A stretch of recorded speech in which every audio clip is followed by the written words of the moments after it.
নমস্কাৰ আপোনালোক সকলকে মোৰ ইউটিউব চেনেল আসাম এক্সাম কৰ্ণাৰলৈ স্বাগতম জনাইছোঁ। নৰ্থ লখিমপুৰ বিশ্ববিদ্যালয়ৰ যি PG এডমিশ্যন আছিল 2026 বৰ্ষ তাৰ নটিফিকেশ্যন ইতিমধ্যে আউট হৈছে। মই আপোনালোকক নটিচখন জনাম। অনলাইন প্ৰচেছটো দেখুৱাব নাই কাৰণ অনলাইন প্ৰচেছটোৰ কাৰণে আপোনালোকৰ পে'মেণ্ট আগতে দি ল'বলগীয়া হয়, সেইকাৰণে অনলাইন প্ৰচেছটো দেখুৱাব নোৱাৰে। কিন্তু ৰেজিষ্ট্ৰেশ্যন কেনেকৈ বা অনলাইন পৰ্টেলত কেনেকৈ আহিব সেই বিষয়ে মই আপোনালোকক দেখুৱাই দিম। যিখন নটিফিকেশ্যন আছে আপোনালোকে ইয়াতে দেখিব ইম্পৰ্টেণ্ট আপডেটছতে আপোনালোকে যিখন নটিচ আছে তাতে আপোনালোকে ইয়াত দেখিব, এখন ক্লিক কৰি দিব।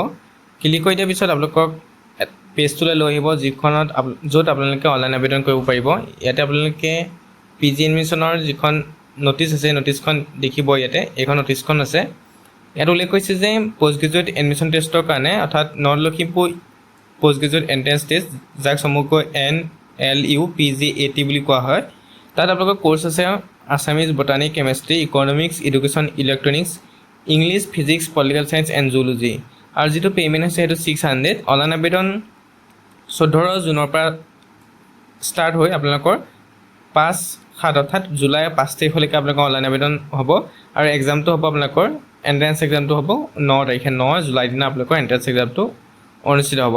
অনলাইন আবেদন ইতিমধ্যে আৰম্ভ হৈছে 14 জুন আৰু লাষ্ট ডেট হৈছে 5 জুলাই।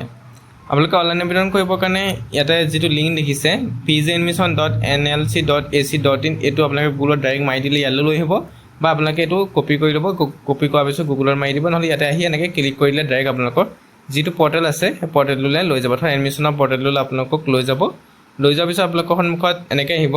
পৰ্টেলটোলৈ অহাৰ পিছত আপোনালোকে দেখিব ইয়াত ষ্টেপকেইটা কৰিছে যে online registration, fill online application form, upload scan document, print download application form. New এপ্লিকেণ্টসকলে কি কৰিব লাগিব, যিটো ৰেজিষ্ট্ৰেশ্যন বটন আছে সেইটোত আপোনালোকে ক্লিক কৰি ৰেজিষ্ট্ৰেশ্যন কৰি ল'ব লাগিব।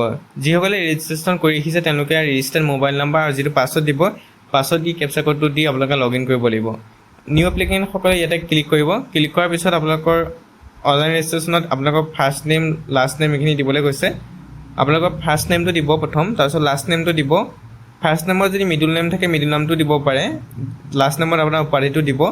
তাৰপিছত কোৰ্চ এপ্লাইড, কোনটো কোৰ্চৰ কাৰণে আপুনি এপ্লাই কৰিব বিচাৰিছে, Assamese, political science, chemistry, botany, zoology, English, education, physics, electronics, economics, গতিকে এইকেইটা ছাবজেক্ট আছে। তাৰপিছত আপোনালোকৰ ইমেইল ID এটা দিব লাগিব, মোবাইল নম্বৰ দিব লাগিব, পাছৱৰ্ডটো আপোনালোকে ক্ৰিয়েট কৰিব লাগিব।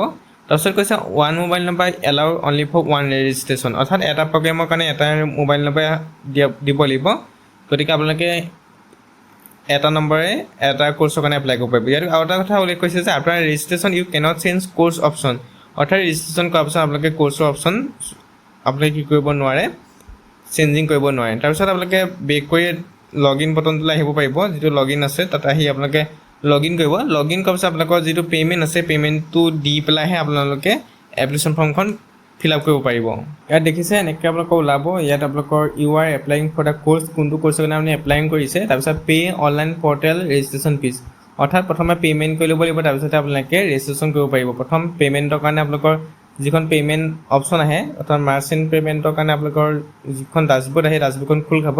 ইয়াত আপোনালোকে অনলাইন পে'মেণ্ট কৰিব পাৰিব, কাৰ্ড পে'মেণ্ট কৰিব পাৰিব, সকলো পে'মেণ্ট কৰিব পাৰিব। ইয়াত আপোনাৰ 600 পে'মেণ্টটো দি দিব লাগিব, তাৰপিছতে আপোনালোকে যি এপ্লিকেশ্যন ফৰ্ম আছে এপ্লিকেশ্যন ফৰ্মখন পোৱাব পাৰিব। গতিকে আপোনালোকে ইয়াত আপোনালোকৰ দি ল'ব। ইয়াত আপোনালোকে ভিউ অপশ্যনটো ক্লিক কৰিলে হয়তো পে'মেণ্ট দিব লাগিব, UPI লিংক বা যিকোনো যোগেদি আপোনালোকে পে'মেণ্ট দিব পাৰে।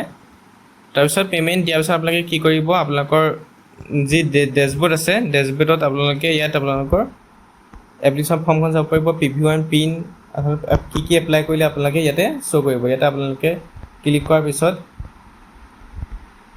আপোনালোকৰ কোৰ্চটো চিলেক্ট কৰিব, ইয়াতে শ্ব' কৰে। ইয়াতে আপোনালোকে চাব এপ্লিকেশ্যন ফৰ্মখন বা পে'মেণ্ট ডিটেইলছ এইখিনি আপোনালোকে ইয়াতে দেখিব। পে'মেণ্ট কৰাৰ পিছত ৰেফাৰেঞ্চ নম্বৰ থাকিব, তাৰপিছত এডমিশ্যন টাইপ, পিন ৰিচিভ এইখিনি আপোনালোকে ইয়াত চাব পাৰিব।